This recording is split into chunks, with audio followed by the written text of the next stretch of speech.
I love being here with you guys. You know that. I feel like I was just here for me. I've got two that are kind of close to each other. It feels a little closer than normal. But I want you guys to know that in the weeks preceding me speaking here, I spend a lot of time thinking about you. I think about what you're going through. I think about ways that maybe I could encourage you a little bit. I think about what I might be learning that would be worth your 30 minutes of having to listen to me. And this time in particular, all I could really think of, if you've seen the title, is Shifts Happen. And that's kind of all I've got. And so, see ya. Thanks for coming. We'll catch up next week. No, I'm just kidding. Shifts happen. And I almost didn't call it that because I know some of you, and you're thinking naughty thoughts. I know you are. You're thinking I'm implying naughty things, and I'm not. I would never, ever do that. But really, I do want to talk about this thing that shifts happen. And we're going to pray I don't mess up on the naughty part. Yes. So in my life, shifts have been happening all around me, right? So within the last couple of years, we've graduated a couple of kids from college. My mom has Alzheimer's. That has like caused major shifts in my life. We got a dog. Anyone? Dogs change your life. For the better or for the worse. This morning before I came, while it was still dark outside, I cleaned up cat throw up on the floor and dog throw up on the floor. It was awesome. My weight continues to shift in a direction that I am not happy about. Anyone? Some of you're going from 4 heads to maybe 5 heads to maybe 6 or 7 or 8 heads, right? That's the way the shift is going for some of you. Shifts are happening all around us. They're happening in my life.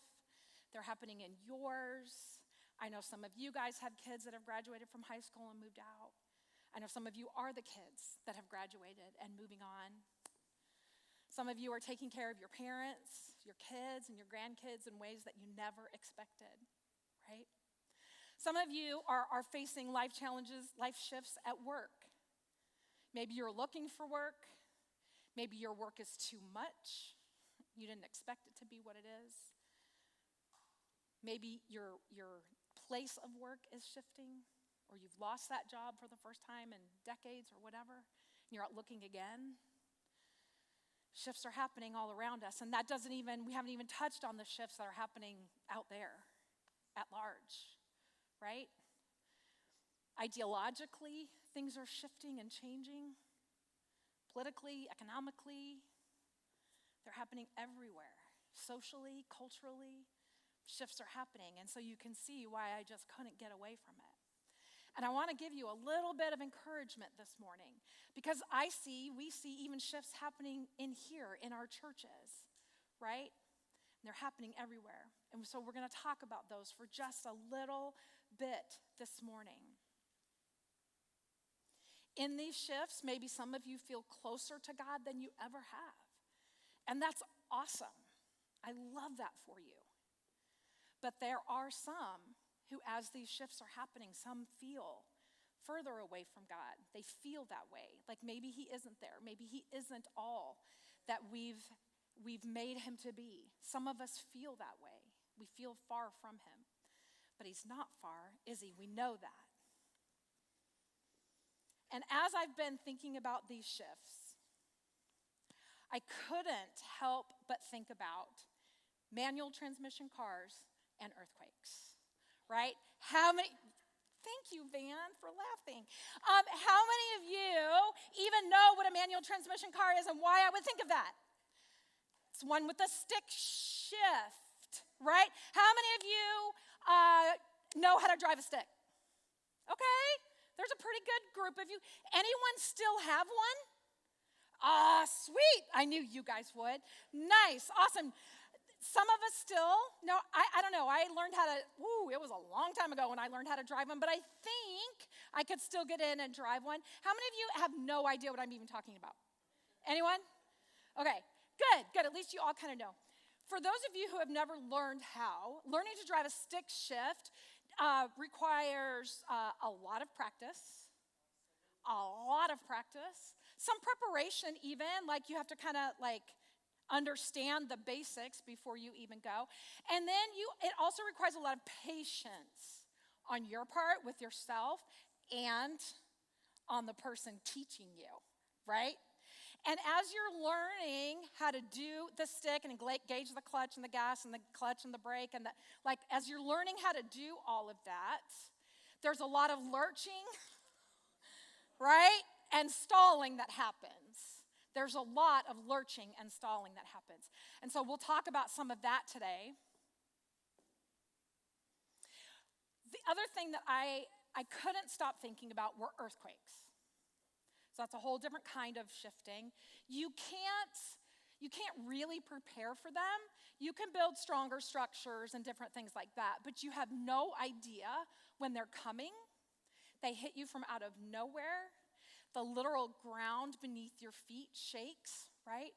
How many of you guys know what the whole plate tectonic theory is? I don't know if that's something that everybody learns or just those of us who grew up in California. We definitely learned about plate tectonics. It's this theory that the Earth's crust is kind of situated on top of these massive plates, and these plates are moving and shifting constantly. And sometimes they rub up against each other, going in opposite directions. And that's when the earthquakes happen. And sometimes they pull apart from each other. And that's when you get these massive rifts, like in the ocean floor in places. So it's plate tectonics, these plates going in opposite direction. And back in January 1994, January 17th, I think it was, at 4:30 in the morning, the Pacific plate and the North American plate shifted in such a way that it rocked Southern California. Northridge is the name of the city where the epicenter was. It shaked LA with a 6.7 magnitude earthquake. That's a lot if you don't know much about the Richter scale. That's massive. And in a matter of about 10 to 20 seconds, over 60 lives were lost. It would have been more had the earthquake happened a few hours later during rush hour. 60 lives were lost, thousands of people incurred injuries, and billions of dollars of damage happened in those about 10 seconds. At the time, I was living in Southern California. I was living in Pasadena, which was about 40 miles from the epicenter. And I had some friends of mine that were spending the night, and we were I had an apartment above a garage, so we were on the second floor. And we were literally shaken out of our beds. The earthquake happened at about 4:30 in the morning. We fell out of our beds, and all I can remember is saying, "Get under the door, get under the door." And they're like, "What?" They were from Tennessee. They had no idea what I was talking about. And the door frame, we were taught, as little Californians, the door frame provides some measure of protection from the falling, debris and roof above your head. And so I'm, get on it. That's it. That's what I remember. And because we were 40 miles from the epicenter, the damage around us wasn't catastrophic. There were cracks everywhere and things like that. But the images from that earthquake that I saw in person as we got out and drove around later that day and those weeks and months, it was years, but those images left a mark on my brain. And the two that made the most impact for me were the fallen parking garages, that collapsed, if you can imagine the floors, and they just went dunk, dunk, dunk, dunk, and they were just flattened, like we have a picture of here. It was just several story parking garage just flattened. And the other one that just stays in my mind even more were the collapsed freeways. There were just chunks of freeway that just dropped. And this one in particular, I think this is where there was a police officer or a sheriff that was on his motorcycle driving. Earthquake happened. The freeway collapsed. He didn't have time to stop or turn around, and he actually drove off and was killed. And so these images have stuck. That one kept me away from driving home. I lived a little bit north of where the earthquake was, and it kept me from driving home for a while.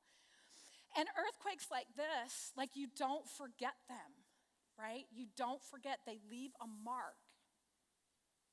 To the point where it's been 30 years since that earthquake.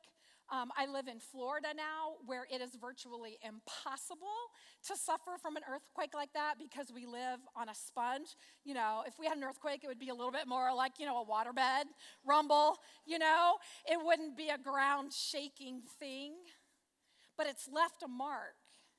And if any of you have been through any life quaking, shaking events, you know what I'm talking about. They leave a mark, right, that you can't forget. So, with that, we know and we understand that there are the hard earthquaking and shaking events. We know that there's little ones that we have to adjust to daily.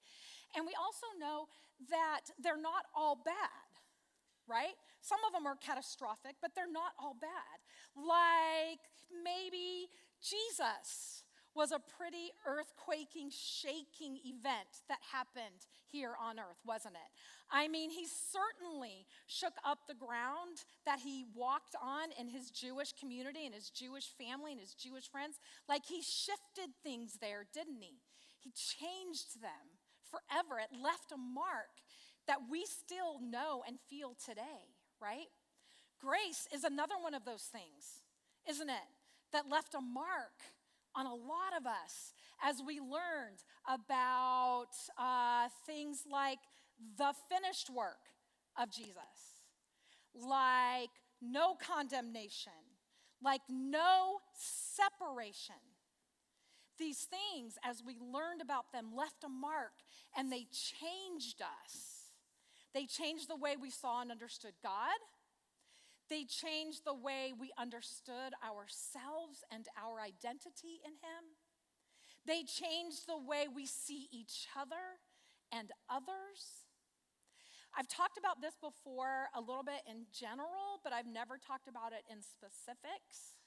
In 2001, Alan, my husband, became the president of a Christian ministry called Exodus International. At the time, it was about 25 years old, and it was a ministry for those struggling with homosexuality. They were Christian, homosexual, and they were struggling with it. The motto of the ministry at that time was freedom from homosexuality is possible through Jesus Christ.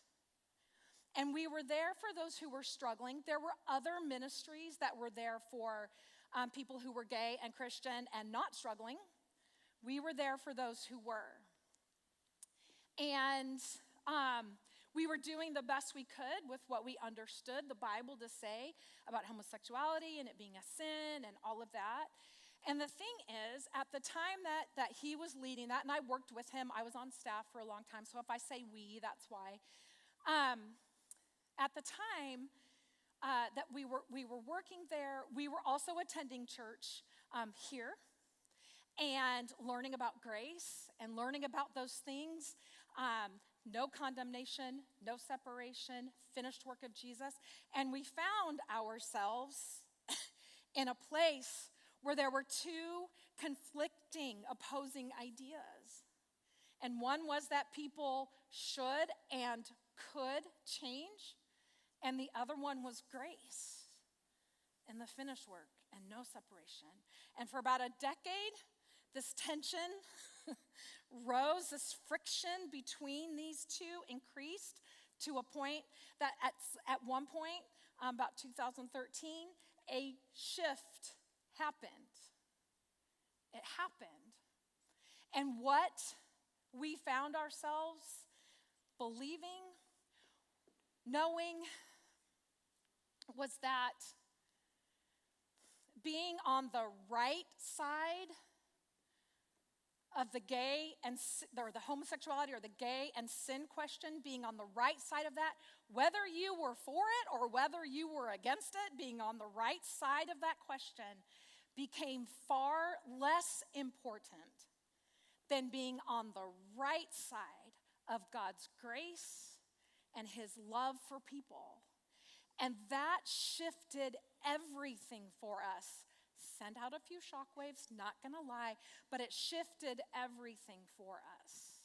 Shifts happen, whether you're ready for them or not. And in that time, I mean, we did some lurching and some stalling out, no doubt. No doubt. But a decade later, a little more than a decade, like we're shifting those gears pretty easily now, and it's pretty easy to just love people, right? For us. Here at Grace, we're going through our own shifting and stalling and lurching a little bit as we look at and as we think about just how big is our God. How good is he really? How much does he love people? And these are really big questions that we get to ask and wrestle with and try to figure out. And it's okay if we lurch and stall out sometimes because we have a really patient teacher, don't we? We have a really patient teacher. Last time I was here with you, I talked a little bit about some of the shifting and changing going on in my life as I'm reading my Bible. I'm reading my Bible differently than I have before. One of the things I talked about last time was I'm reading the Bible as less of an answer book, less as a book that I can turn the pages and go, oh God, this is my question, and oh, there's my answer. It's less of that for me than it is a book of wisdom, a book where God has put in his wisdom and we get to wrestle it out. We get to figure it out with wisdom and with each other, don't we? There is community in figuring out what the Bible is trying to teach us and tell us. And today I'm going to tell you about another little shift that I've had that has really helped me with this book, the Bible, our scriptures. It's helped me. And that is that within the Bible, this is the way I'm looking at it. If you don't like what I'm about to say, it's okay. We've got about another 10, 15 minutes and we can go to lunch. But I'm going to go ahead and we're just going to barrel on through, okay? One of the things that I have learned, that I'm looking at, a way that I'm learning to look at scriptures, is that in the scriptures, within our Bibles, there are some topics, there are some subjects that the ideas, the thoughts shift as you move through the timeline when the Bible was written. It shifts, it changes. And so don't let that scare you. Hold on, I'm going to tell you. Don't let it scare you that the Bible changes. You'll see it, and it becomes exciting because where it's helped me is in some of those places where I'll read something and I'll think, that doesn't fit with what I know about grace. I'll read something and go, I don't know that fits. Again, I teach a lot of the Old Testament to the kids. I run up against a lot of things in the Old Testament, in the Hebrew Bible. Why did I do air quotes on that? I have no idea. In the Hebrew Bible that don't always match what we've learned about grace and what we've experienced and what we know and who God to be. Okay, so what we're going to do for the next just couple of minutes, we're going to run through 3 such subjects. Okay, we're going to run through 3 subjects. We're going to look at our kids, we're going to look at slavery, and we're going to look at our enemies. And in that, looking at our kids, slavery, and our enemies, we're going to look at 3 scriptures for each of those 3 subjects. Okay? We're going to look at a Hebrew Bible quote straight from the Old Testament. We're going to look at something Jesus said about each one of those 3 subjects. And then we're going to look at something, I'm calling it a grace quote. I'm quoting, the verses I pulled are from Ephesians and Colossians. Both are attributed to Paul writing them. They're of his teachings. He's the one that we learn a lot of our grace language from, right? And so we're going to look at a Hebrew Bible quote, we're going to look at a Jesus quote, and we're going to look at a grace quote, okay? And we're going to see that there's a shift, a change in thought in each of these three topics. And again, it's something that has helped me as I've run into places in the Bible that are like, right? Okay, you don't have to make that noise. They might make you, make another noise, but that's the noise they make in me. Okay, so the first one is our kids. I'm going to read you a Hebrew Bible quote. Deuteronomy 21:18 through 21 says this: if someone has a stubborn and rebellious son, his father and his mother shall say to the elders of his town, this son of ours is stubborn and rebellious. He will not obey us. He is a glutton and a drunkard. Then all the men of the town shall stone him to death. Biblical parenting, anyone? Got a class right after. No. That is not how we have raised our kids. How many of you are glad that your parents didn't follow this biblical parenting? Right? How many of you are glad that you didn't have to follow that line? No matter how many times you want to knock your stubborn son or daughter upside of the head, right? Aren't you glad this isn't what we had to do? How many of you men in the audience are glad that you don't have to be the one stoning somebody else's kid? Right? Aren't you glad we're not there? Aren't you glad? We've shifted, haven't we? We've moved. That's not where we're at. And here's why. Human decency probably for one, but here's why.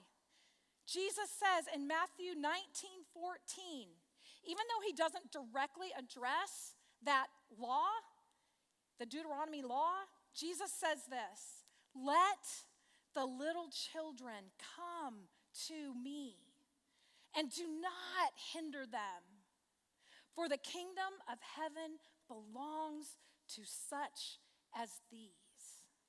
The little kids at that time, they were nothing. They were nothing. Snot-nosed, rebellious little kids.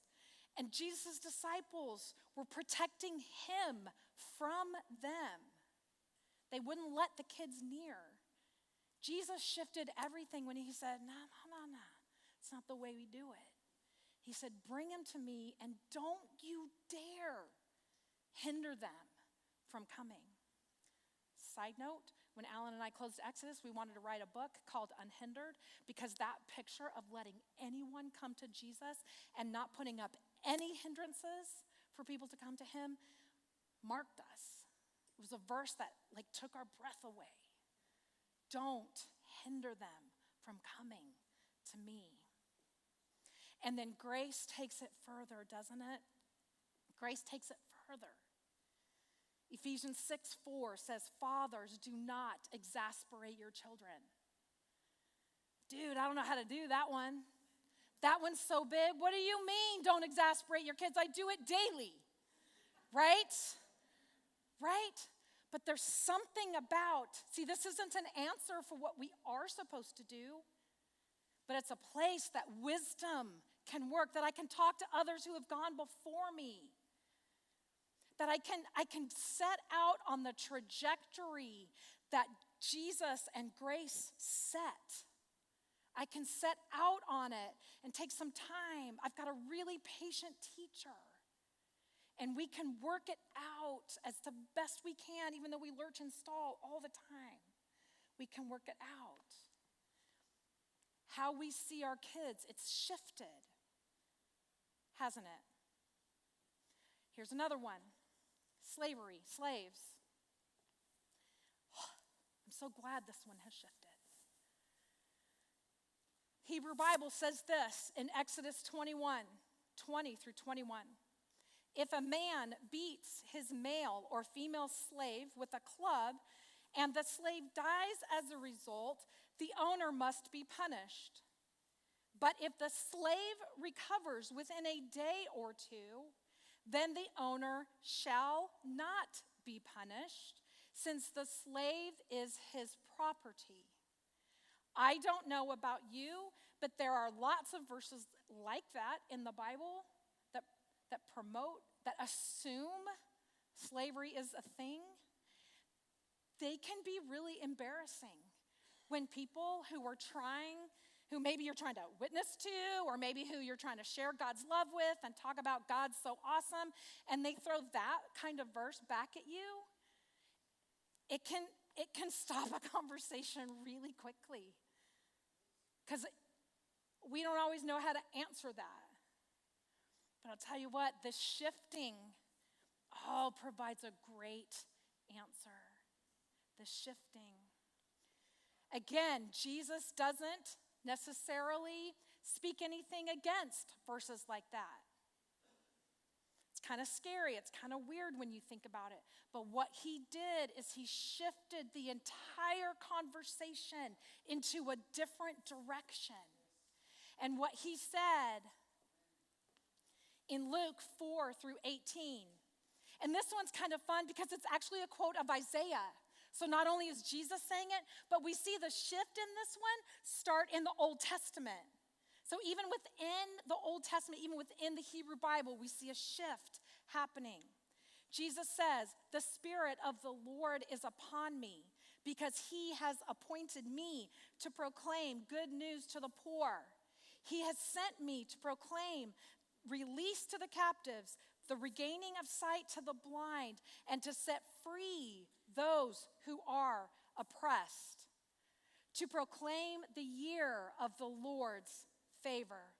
Jesus set free those who are oppressed. He shifted it. And then grace goes further. In Colossians 3:11, grace says, "Here there is neither Greek nor Jew, circumcised or uncircumcised, barbarian, Scythian, slave or free, but Christ is all in all." Oh my goodness, where grace took this is it levels the playing field, doesn't it? It puts us all on the same playground. All of us. We're there together. It's a trajectory that Jesus and grace have set us out on. And again, there's tons of room. There's tons of room for us to stall out and to lurch forward and to not quite get it right.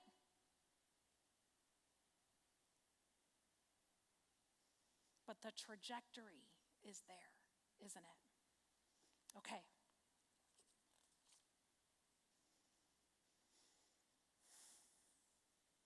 The last one is our enemies. It's our enemies. The Old Testament, the Hebrew Bible, has a lot to say about how the Israelites were supposed to treat their enemies. And none of it was good. It was utter destruction. Utter destruction. 1 Samuel 15 says this. It's just one example of so many that I could have pulled. "So go now and strike down the Amalekites." It's one of the enemies of the Israelites at that time. "Destroy everything that they have. Don't spare them. Put them to death. Man, woman, child, infant, ox, camel, and donkey alike. Wipe them out." Old Testament, Hebrew Bible, how we're supposed to treat our enemies. Anyone feel like that's a good place to be? No. Why? Because Jesus shifted it. And this one, he did speak directly against. He spoke directly against this one. Matthew 5:44. "But I say to you, love your enemies. Love them and pray for those who persecute you. My goodness, that's two tectonic plates shifting in opposite direction. Opposite direction. This is an earthquake-sized shift, isn't it? And grace continues it. Grace continues it. In Colossians 3:12 through 13, grace says this: put on then, as God's chosen holy ones, God's chosen ones, holy and beloved, compassionate hearts, kindness, humility, meekness, forgiving each other.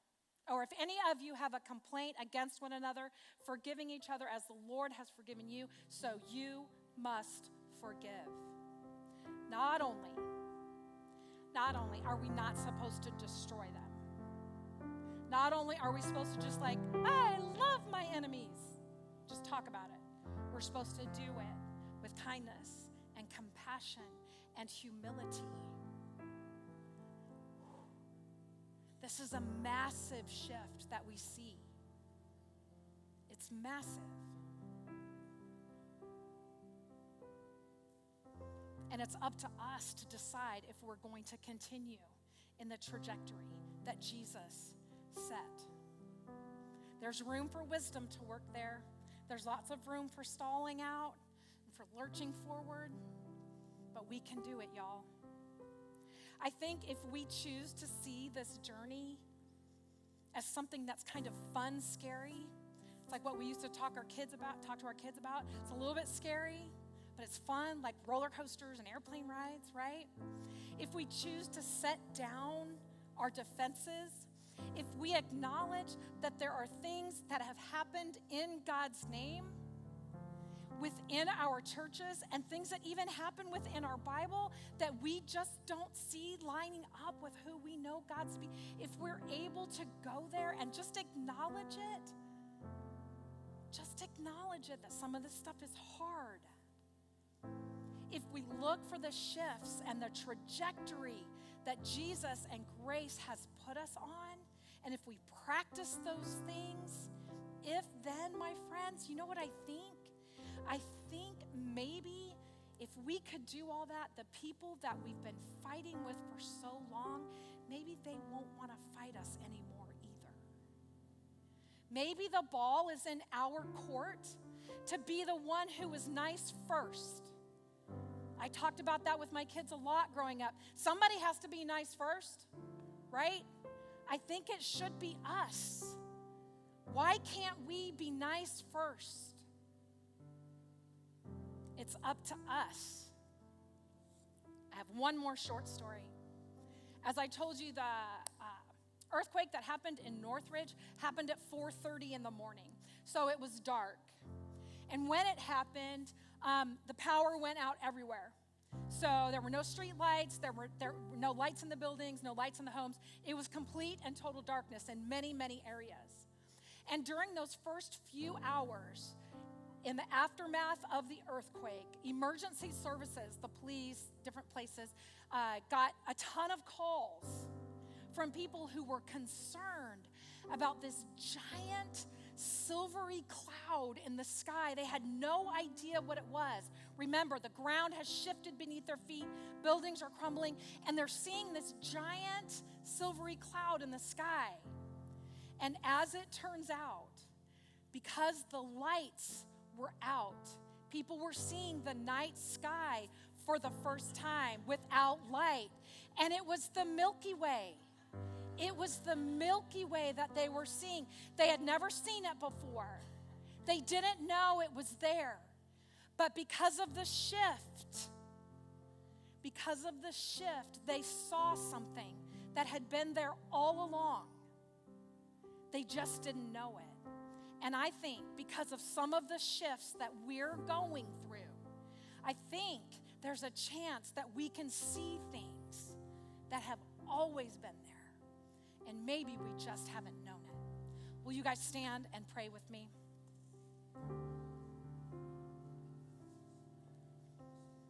Father, thank you so much for who you are. Thank you for doing all that you have done.